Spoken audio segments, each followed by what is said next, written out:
السلام عليكم ورحمة الله. النهاردة إن شاء الله هنعمل مع بعض المسقعة على الطريقة المصرية من غير لحمة.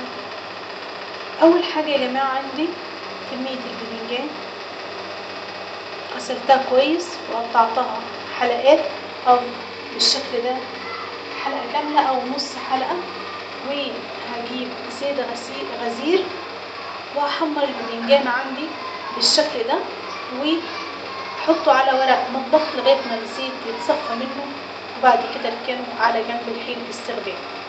بعد ما حمرت الباذنجان عندي جبت حلة حطيتها على النار وحطيت فيها كمية من الزيت، وهبدأ أضيف عليها حبتين من الفلفل الرومي المتقطع تقطيع عشوائي. هضيفه الأول على الزيت قبل ما أحط الثوم. هضيف الأول الفلفل الرومي وهقلبه كويس لغاية ما يبدأ يدبل ولونه يتغير. هستمر في تقليب الفلفل الأخضر معايا لغاية ما أحصل على اللون المطلوب. أول ما الفلفل الأخضر بدأ يدبل معايا ويتغير عندي معلقة كبيرة من الثوم المفروم على الفلفل الأخضر بتاعي، وهقلب فيه كويس.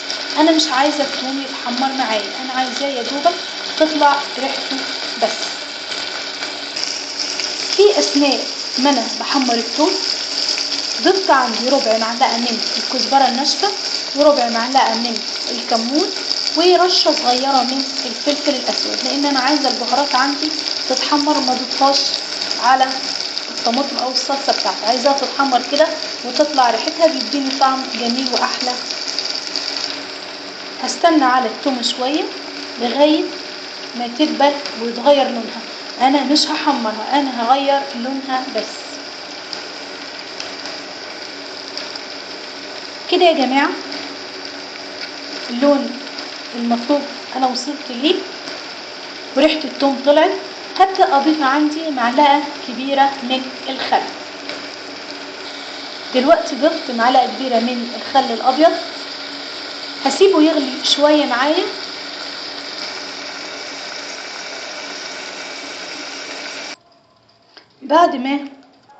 بعد ما الخل مع الثوم والفلفل غلوا حبة صغيرين، ضفت عليهم عندي الصلصة دي. انا صلصة مجهزاها ومحتفظة بيها في الفريزر، لكن انت لو حابة تستخدمي الطماطم الفريش العادية استخدميها براحتك، بس هنا انا استخدمت الصلصة اختصارا للوقت. دلوقتي هضيف عليها الملح بتاعي وهغطي عليها واسيبها لغاية ما تغلي كويس. اثناء ما الصلصة بتغلي عندي ضفت معلقة كبيرة من الملح، وطبعا ده حسب الرغبة، وضفت رشة من السكر، وضفت قرن واحد بس فلفل اخضر حامي.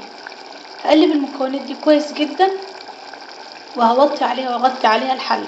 على فكرة القرن الفلفل الحامي دوت انا مش محمراه، يعني ناي ضفته عندي على الصلصة، وهسيبه كل المكونات مع بعضها.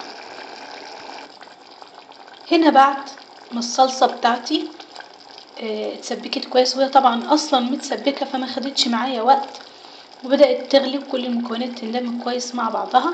ظبطت الملح والبهارات بتاعتي. طبعا انا استكفيت هنا بقرن الفلفل الحامي، لكن انتي ممكن تحطي شطة حمراء مطحونة. هبدأ دلوقتي هضيف عندي الباذنجان اللي انا قليته، هضيفه عندي على الصلصة. ده شكل الباذنجان بتاعي بعد ما ضفته على الصلصة لغاية ما كل المكونات اندمجت مع بعضها. دلوقتي هخلي النار زي ما هي واطية عليه لتحت، وهغطي عليه وهسيبه لغاية لما يغلي ويتشرب كل الصلصة اللي موجودة. ده شكل المسقعة بتاعتي يا جماعة. انا طفيت عليها دلوقتي لانها ما خدتش وقت كتير، لان المكونات تعتبر كلها مستوية، فيا دوبك غلت شوية معايا والباذنجان اتشرب من الصلصة. بدأت اطفي عليها لان بحب فيها يكون فيها كمية من الصوص عندي.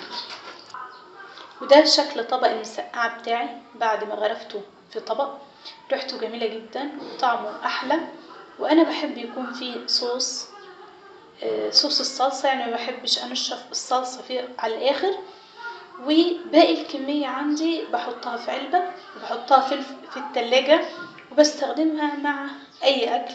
يعتبر طبق جانبي بيبقى جميل وحلو ويفتح النفس كده ومشهي.